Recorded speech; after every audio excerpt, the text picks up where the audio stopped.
thanks everybody. I'm really pleased to be here.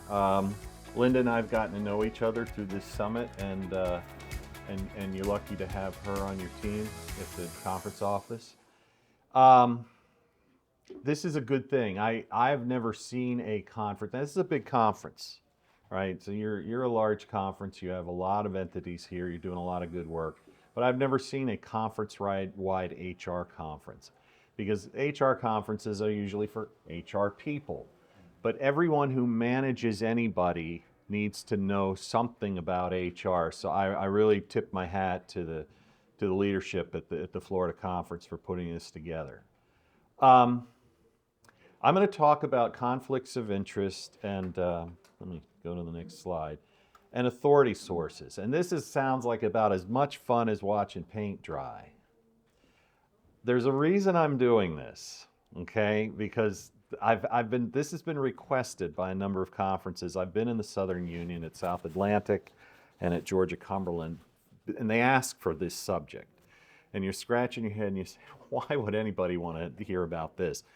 It flows into HR and management by way of the issues of how the church works, which many of our leaders don't know. A, and B, the conflict issue goes to issues of full engagement with ministry, or the teaching ministry, or the camp ministry, or whatever ministry you're involved in. And we're seeing more and more what my son calls side hustles. You know what a side hustle is? I didn't know what it was. I asked him. It's a side job, a side business. I've had situations where pastors have a side ministry. Okay, that's a little weird because the conference wants you to be engaged fully in conference ministry. So that's why I'm trying to tie those type of problems, and I get calls about this a lot. I'm trying to tie those problems back to these two issues, conflicts of interest and authority source. And we're probably not going to get through everything today because this is a longer presentation, and I didn't have time to tear it down. So, but we're going to do our best.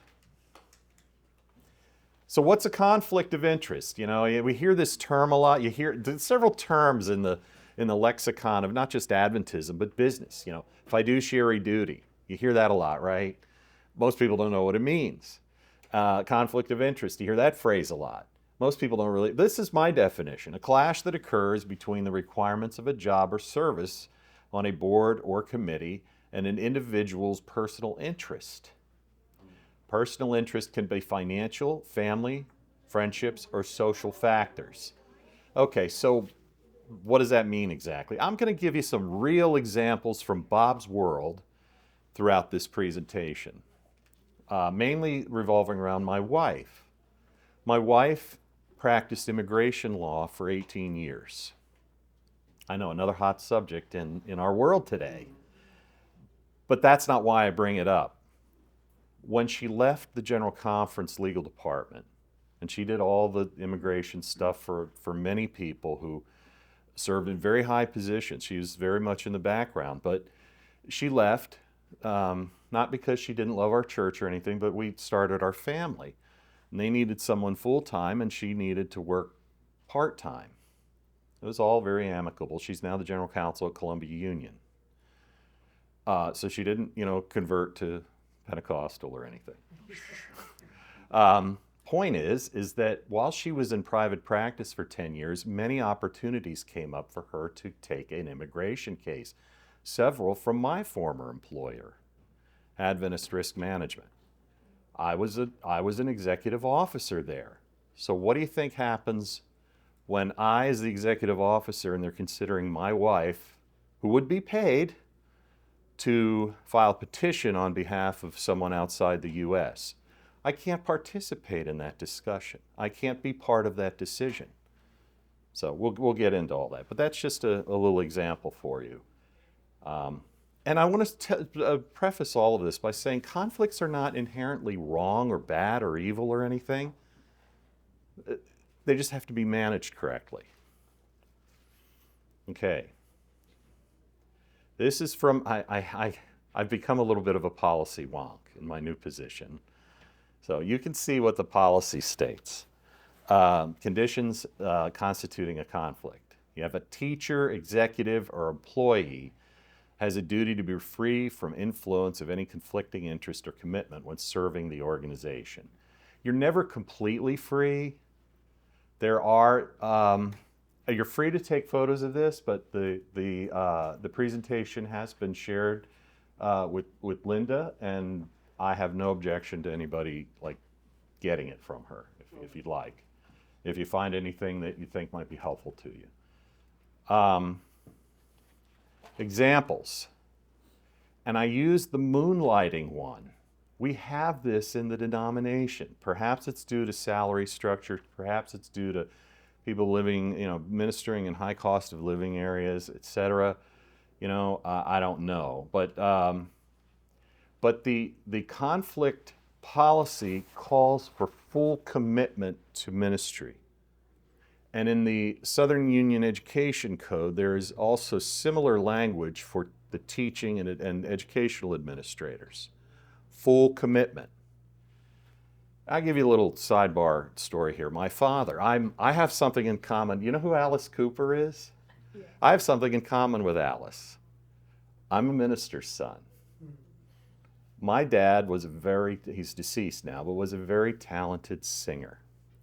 He sang in the chorus at the Metropolitan Opera in New York. He was very good. My mother was very talented. Skipped a generation with me.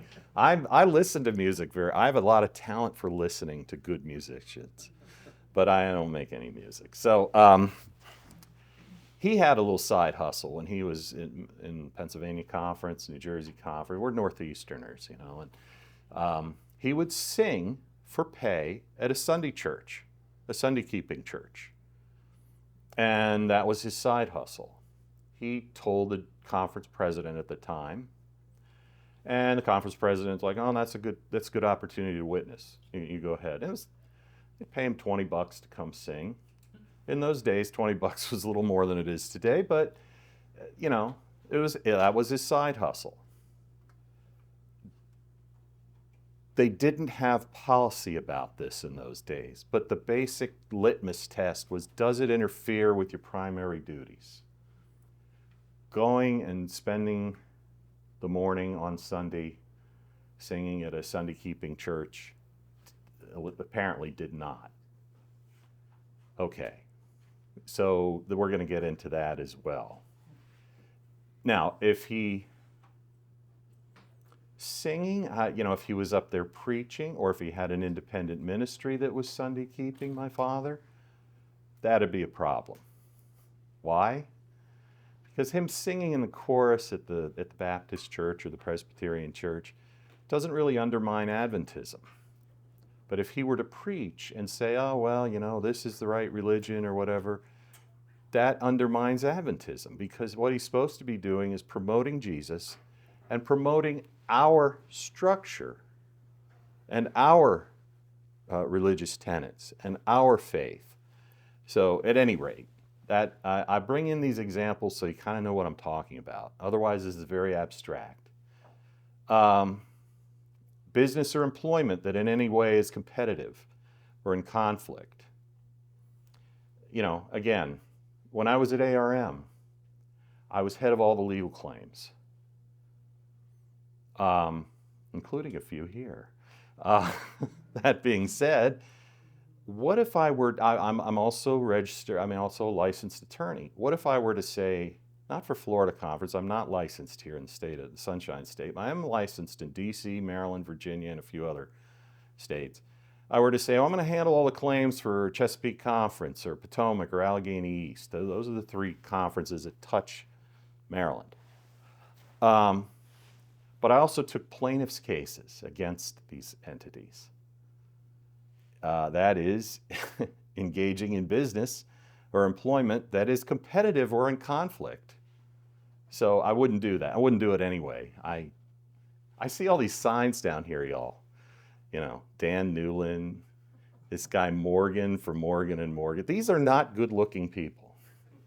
And so they need to get models for their signs or something. But I'm sure if you've made a big pot of money, you can delude yourself into thinking you're good looking. Anyway.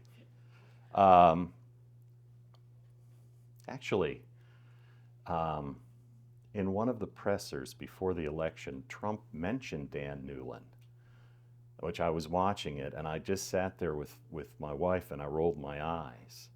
And she says, "Why are you rolling your eyes? Do you know who that is?" I said, "Yeah." I said, he's a plaintiff's lawyer in Central Florida. And about every 10 feet, there's a sign with some smiling person saying, "Dan Newland got me," fill in the blank. So anyway, this is another condition that constitutes a conflict. Disseminating confidential information. Now, sometimes that doesn't feather an employee's nest, meaning make them have a financial gain. But you know people, right, that they love being in the know. You've heard that expression, in the know?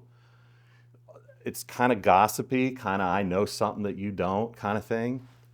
I'll give you a little example. My son, when he was 5, he's going to be 25 this year, but when he was 5, he asked me, he said, "Daddy, what do you do for a living?" He didn't know what I did. I put on clothes that looked halfway decent, leave the house every day, come back. What happens in the interim? He was 5, so I wasn't going to go, "Wow, I handle this case and I remember it." Right? No. I said, I keep people's secrets for them. That's what you all do too, in many cases. Supposed to. Amen, brother. Amen. Okay. And I use the thing with my wife there. I'm not on the conference executive committee, and I don't want to be, but that's just, it's fictitious, but it did happen at ARM several times. Anyway, she's back in church work, so there's none of that. But when she was in private practice, this presented every once in a while for me. We do have, in North America, many pastors that have come here from other countries and leaders, and they all need immigration counsel. They all need help. So Lisa did a lot of that. There's other lawyers around the country that do it as well. But anyway, that's just my little story. So, okay, let's talk about disclosure, conflict disclosure.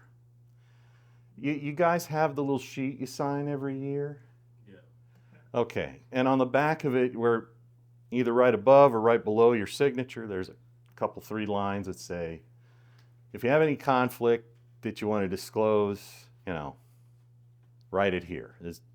Am I, Linda, is that accurate? Okay. Disclose anything you might think could be a conflict.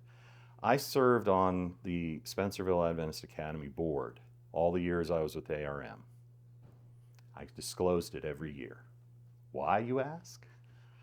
Well, I was in charge of all the claims, both the property claims and the liability claims. So if, Lord forbid, the school burned down, I'm in charge of the department that administers that claim, how much money they get and for what. And at the same time, I'm on the board that wants to get the most money it can. See the conflict? So what would I do? Now, Spencerville has not had a claim, a property claim. I would recuse myself. I would have the manager of the claims department report to the CEO and not to me.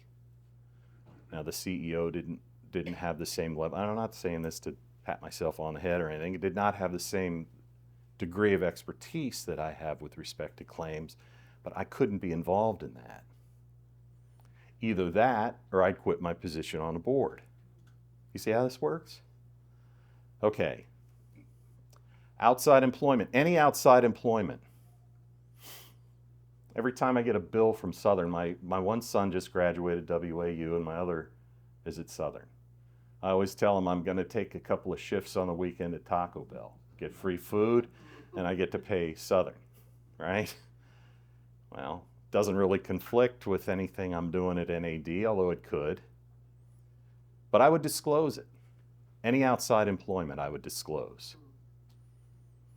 Now there are conferences that do not want you engaging in any outside employment, and that's fine. They certainly can do that.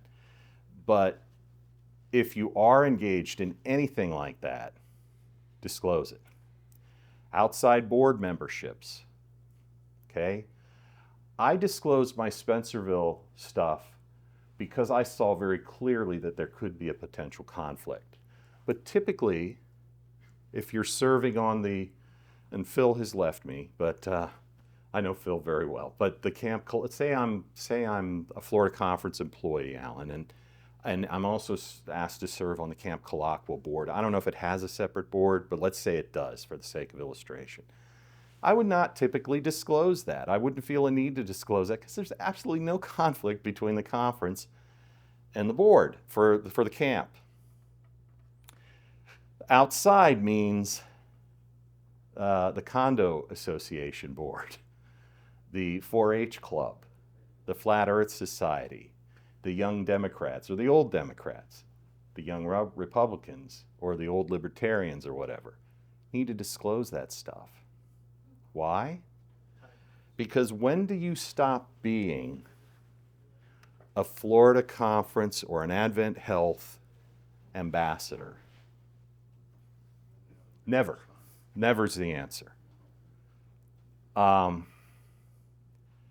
So, if you're serving on a board for the Anton LaFey Church of Satan, you ever hear Anton LaFey? He started the Church of Satan. Okay? I mean, I don't know why anyone would want to do that, but let's just say you're invited, you don't know what it is, you accept. Disclose it because your conference committee, your HR people, your educational people, your conference president may have an objection. Not because it's conflicting necessarily with the operations and the mission of the health system or the conference or the camp, but because it doesn't reflect well. You know, I use the illustration, we get into a discussion at division about people's books. Who owns the book? Well, the law is if I write a book at the behest of Elder Bryant, NAD owns the book. If the book is about, they say, well, what if you do it on your own time? Well, if the book is about the things I've learned within the course of my employment at NAD, they probably still own the book. Now, if I go home and I write the great American novel about, life in New Jersey, no one would buy it. But probably not. Let's say I want to write a Stephen King book. Probably not. But Elder Bryant may not want his general counsel writing a horror novel. Why? Because the subject of the novel could be viewed as contrary to the mission of the North American Division. So you disclose it. Now, I didn't have a book up there, but it's a good illustration. And then family interests in church business. And I've already kind of beaten that horse with my wife. So that would have been her business interest, and it would have been church business. So disclose it. Disclose it. If in doubt, disclose. It's just better. And not only that, but just as a general thing with your reputation. You hear a lot of words, transparency and all of this. What is transparency exactly? Does that mean I come in every morning and I tell you everything that happened in my house? No, of course not. Of course not. What it means, though, is trying to anticipate what you, if you're my boss, what you need to know and what will help you to know. And telling you those things without you having to come into my office and ask. And it's interactive. Over time, if I worked for you, we'd develop a relationship and I would get to know. I'd come in with some trivial stuff and you'd say, you know what, that's all really interesting, but I don't need to know that. And over time, I'd sort of get a gauge for what you want. Not that it's ever perfect, but over time, you kind of get a gauge. All right, this is the board thing. Now, this came in 2019. I'm learning how hard it is to get policy in the church. It's a real process, man. And this came in like 2 years, which is unusual. It's more like 5 typically. Why was this put in? You can read it for yourself. Um, Miracle Meadows. How many of you have heard of Miracle Meadows? Okay, a few of you. Miracle Meadows was an independent school in West Virginia that was advertised to serve, I don't know the correct word, but incorrigible teens. Okay? What happened there over its life was a whole lot of abuse, and there was lots of lawsuits and lots of money paid out. And one of the hooks that they obtained to keep the conference in, the Mountain View Conference, which is the conference in West Virginia, was that their various presidents and vice presidents and other officers had served on Miracle Meadows' board over the years. Unknowing, not really realizing what was going on. Let me tell you all something. If you're asked to serve on a board of an independent ministry, it's not because you're a charming person and you're lovable. Although many of you probably are those things. Alan, if anybody asks you to be on the board, you're a good guy, you're polite, you're classy. But they don't care about that. It's credibility. You give them, Alan, and any of you, but particularly the president, instant credibility. It's used in fundraising, it's used in advertisement, and what it does is it hooks the conference into the operations. That's why this policy was enacted. I don't know how many of you know Karnak Dukmetsian. Karnak is largely responsible for this. So we can thank him. This is a good thing. Now, will disclosing your outside board seat to an executive committee or an admin committee or something, will that be the perfect, prevention tool? No. But it's a layer. So if I come in and I say, well, I'm going to serve on the board of the Wiccan church down the street on International Drive, somebody should be asking me a question. Okay, somebody should ask about that. And if your executive committee or your admin committee or whatever doesn't ask a question, you get bigger problems. Okay, so anyway, this is a good policy, and you must secure approval, which means there's an action taken. Bob is asked to serve on his homeowners association board. Do I have a motion? Yes. Second? Yes. Any discussion? Okay, let's take a vote. Or, although I'm understanding that Gen Z, you're not supposed to do the thumbs up. This is a Roman gesture, by the way. So I'm going to not do that anymore. I'm sure I'm going to offend someone. But non-compliance includes failure to report accurately on the disclosure form. Or comply with the policy. And non-compliance, we need to be serious with our staffs about this. It can result in discipline. Okay, up to termination. Now, it need not, but it could. I didn't put the whole list here. There's a list in L6020. I'm not a big list fan of, I know we have progressive discipline here, I'm sure. But one of the lists in the NAD working policy for ministers is, you guessed it, conflicts of interest. Okay? So, if you're really crazy about looking at policy and stuff, then you're really crazy. No, I'm just, but you get this presentation, you can look it up yourself and see what the list is.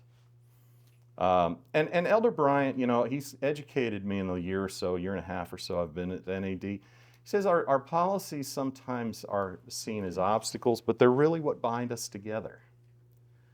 And I never thought of it like that. And I said, well, thank you for telling me that, because I've always thought of policies as being just a nuisance, to be honest with you. But that's my bad, for not getting a little deeper on it. Then the issue of for cause. What does for cause mean? There's a policy on that too, and you can read it. I put failure to cooperate as I see disclosure of potential conflicts as cooperation. You're supposed to do that. So anyway, let's talk about teachers in schools. I didn't forget you. I don't know if this is, yes, this is a Southern Union code. You know, all of the education codes vary to some degree, but there are certain common threads from every union. And this is one of them. But one of the things that can result in termination is a violation of the conflict of interest policy. So for teachers as well and educational administrators. Okay, takeaways on conflicts. Avoid them. But we live in the world and you're never going to avoid. I'm going to tell my wife you can't be an immigration lawyer anymore. She wouldn't listen to me anyway, but I wouldn't tell her that. She loved being an immigration lawyer. She thought it was just, you know, most of the time a lawyer is dealing with, you know, I feel like the Grim Reaper, you know. But immigration lawyers actually do good things. You know, they change people's lives. And she loved doing that. But she's happy now at the Columbia Union. But she's starting to see, you know, sometimes you get the little Grim Reaper problems too. So if you're not sure about a situation, disclose it. Disclose it. Why? If you disclose it and there's a problem, you're the one that brought it to management's attention. They didn't find out, you know, through the grapevine.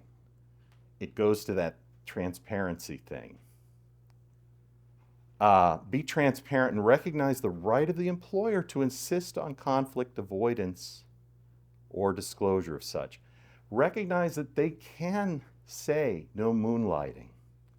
They can say it's a condition of employment. Now, if you can't live with that, you know, maybe another employer is for you, or your staff.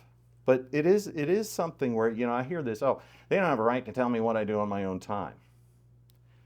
Yes, but they do have a right to insist on full commitment. So if you want to play that game, that won't work for you, particularly in positions that are not, you know, 9 to 5. We all have these cell phones that they assign us. And I thought 20 years ago there was an employee benefit. No. It's a leash. Anyway, so let's talk about authorities, authority sourced. Where does church authority come from? It comes from God, of course, but we're talking about how things work amongst men and women. So, the Conference Board of Ed for the education team, that's the ultimate authority. Frank, we have you, and probably I've talked with many of your colleagues around NAD, and you're very influential, and you're with respect to HR issues within the teaching staff and the administrative staff and policy. But bottom line, if your Board of Ed doesn't vote that Bob's hired to teach kindergarten or Bob's fired, it doesn't happen. All of the superintendents have a great deal of influence. I don't want to understate that. But the board could go against their recommendation. Also the local school board. They vote, renew Bob, don't renew Bob. Again, it's a recommendation. So that Board of Ed is really important. And it gets its authority from the Conference Executive Committee. That's really the hub of the wheel, the Conference Executive Committee, for a lot of this. And again, this is important, who's on the Executive Committee, how the Executive Committee's managed. I've talked with conference presidents who did not reveal things to their Executive Committee. And I'm like, bad idea, man, because they're like that's like The Godfather, you know. I don't mean like the movie, but you know, they're the hub. because they act for the constituency between constituency meetings. The executive committee acts for that body. I can't imagine what it's like to face election. I've never done that. I'm sure it has its moments of angst. That being said, that's the process we have for electing leadership in our conferences. And between those meetings, the executive committee is kind of the tip of the spear, and we used to call it the K-12 board, but the Board of Ed is a subcommittee or appointed by the executive committee to deal with specific educational issues. Okay, so how does the Board of Ed, where does its duties come from? There's a policy for that too, see? But look at what I've highlighted there. They act on recommendations of the superintendent in employment, transfer, and dismissal of educational personnel. Doesn't mean they rubber stamp it. Now, to be blunt, 99 times out of 100, they're going to do what the superintendent advises and recommends. But they don't have to. So the short version, I'm a man of few words sometimes. Board of Ed hires and fires.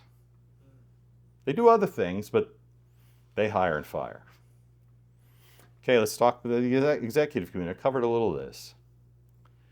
It acts for the constituency between constituency meetings.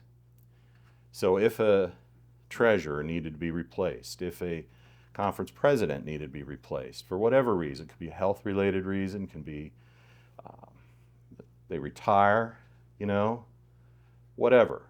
That is the body that does it between constituency meetings. Okay? The constituency, that their authority is very clear in our policies, and they appoint the executive committee.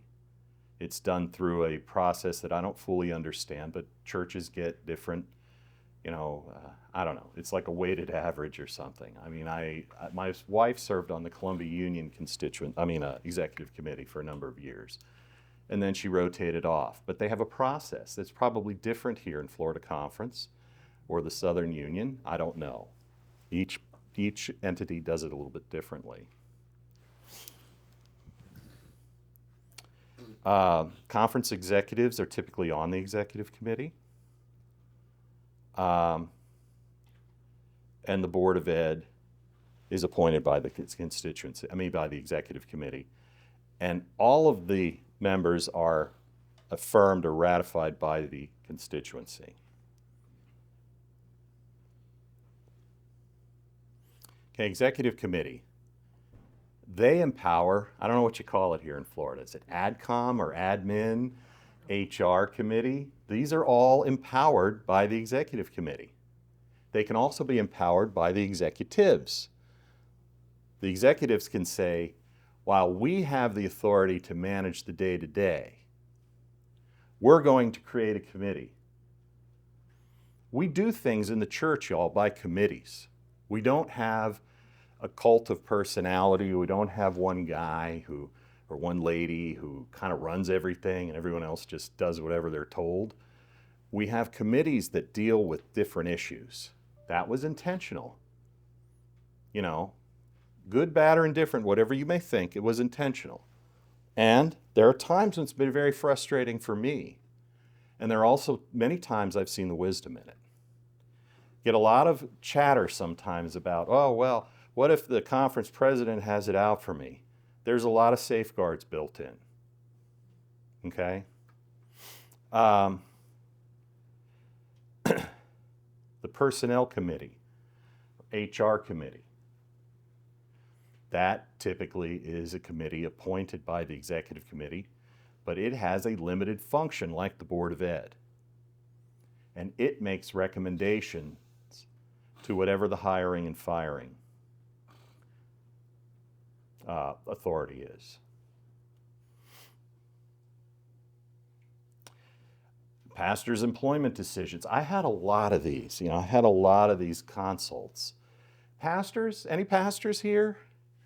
Some are, not perhaps practicing, but pastors are the least protected class of employee in these United States. Okay, why is that? Well, because we have this thing called the First Amendment. And the First Amendment essentially, and I'm just going to boil it down, says that courts don't get involved with who gets to be the pastor,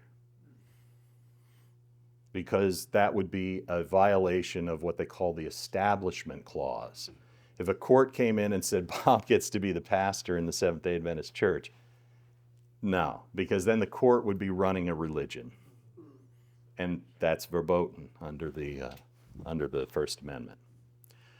So, pastors' employment decisions, that doesn't mean we should mistreat our pastors. Don't take me wrong by saying that. I don't mean it like that at all. My father was a pastor, as I've shared with you. But they are not protected well under the law. So we need to have safeguards in place, and one of them is that employment decisions typically aren't made by the conference president or the HR director or the ministerial director. They're made by a committee that's appointed, again, by the executive committee. Teachers and other staff go through the Board of Ed. Other conference team members, the IT professionals, your lawyer, you have a really good lawyer here in Florida Conference.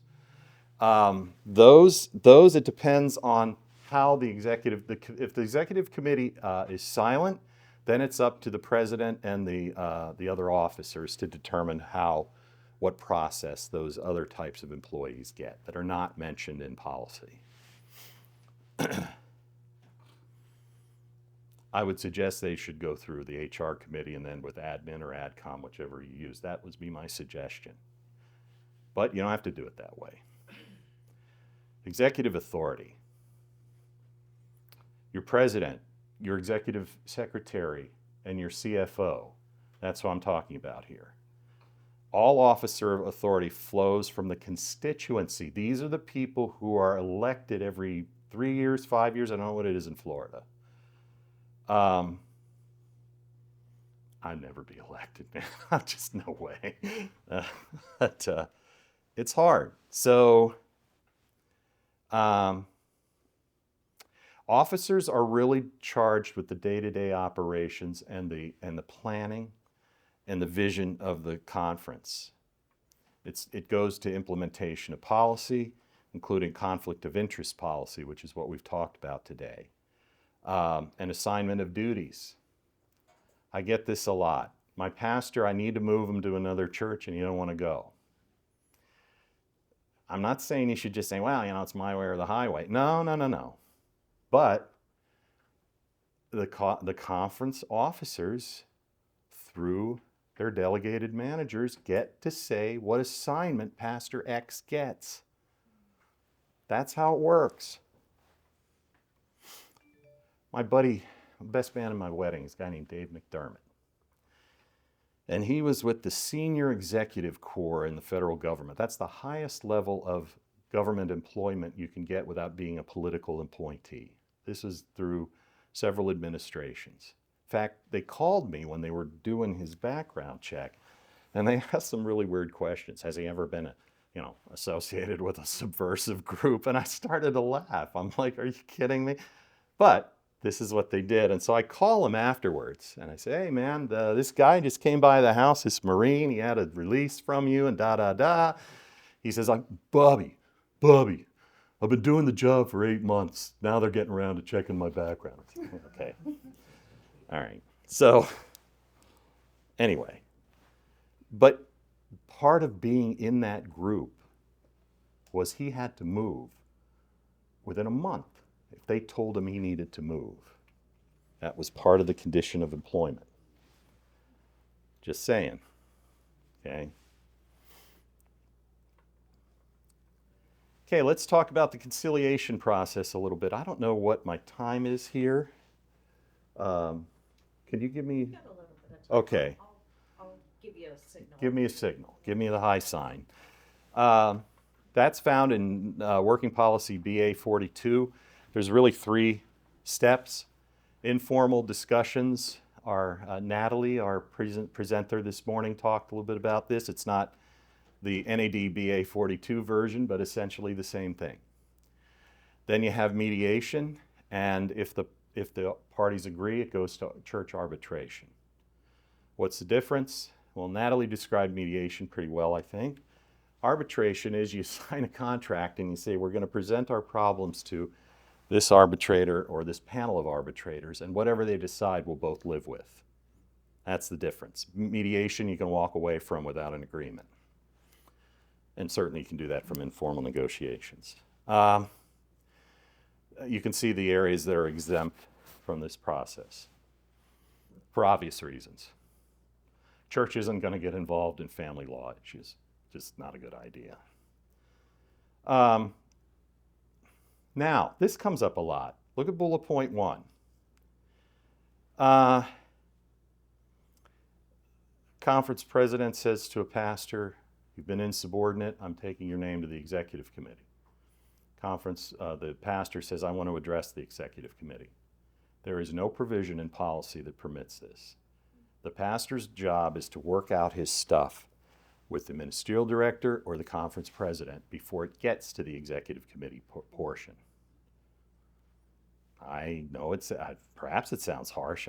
If you had aggrieved employees addressing the executive committee, you'd have to have them meet twice as much for twice as long. The president and his delegated people are the ones that deal with this stuff. If it gets to the executive committee, then it's I won't say thumbs up or a thumbs down, but it's they're not the court. They're an administrative body. A lot of employees appeal to the union or the division. I get this. I get these calls. I'm polite, I'm civil, but I simply tell them, we're not your employer. You need to work this out with your employer. So going to a higher organization won't work. Sometimes an employee, and I have a situation right now like this, not with Florida Conference or Southeastern, none of Florida entities, where an employee that's been let go is trying to slime the pastor, is what I call. Slime the conference president. He sent stuff to Elder Wilson, to Elder Bryant, to Elder Kohler, to Paul Douglas, to Judy, and to Pastor On at the division. I even got my name at the bottom of that, so I thought, hey, I've moved up in the world. But, he's just trying to slime the conference president. Bad idea. For a lot of reasons, not the least of which is if I don't make it at Florida Conference, it doesn't mean I won't make it anywhere. But if I try to slime Alan after we have a problem, I'm not saying Alan's going to go out and trash me, but if I spread it around like the leaves of autumn, every single one of those people are going to say, this guy's bad news. Forget about it. We're not hiring him. Finally, these are my final thoughts, Linda. I love this quote. The game of life is a game of boomerangs. Our thoughts, deeds, and words return to us sooner or later with astounding accuracy. This is Lady Florence Shinn, who writes children's books, and I just love this quote. And then from Nathaniel Hawthorne, accuracy is the twin brother of honesty. Inaccuracy of dishonesty. Be accurate with what you tell people. And then from the book of Ephesians, therefore each of you must put off falsehood and speak truthfully to your neighbor. That includes your employees. Tell them the truth. Natalie touched on that a little bit today. We are bred, our culture. I know we have various ethnic cultures and all, but our SDA culture is non-confrontational. We don't confront people. I don't know what band did this, but there was a song 30 years ago called Cruel to Be Kind. Remember the song, anybody? Okay, I remember it. It was talking about relationships with a girl, a guy singing about, What he was trying to say is that if kindness bleeds into being false and inaccurate, it is cruel. People need to hear the truth in love. But anyway, that is all I have for you. We're having Q&A later, and that's my little disclaimer. So I'm done. I can probably, do I have time for a question or two, or no? Or we, You've got like 5 minutes. okay. Well, I'll take a question or two, but then we're going to stay on time. Phil. On the conflict of interest that we have to sign for every committee we on, why do we have to do that? Why can't we sign one for the division and that's good if it's committees within the conference that we have to sign it for? Probably because the chair is going to want to know for that committee, because you could not be conflicted with the conference, but you could have a conflict with a particular committee. It's conceivable, not likely, but conceivable. That's probably why. I don't know the answer to that at Florida Conference, but that would be my guess. So, seeing none others, I will bid you adieu and dismiss you to your next appointed round.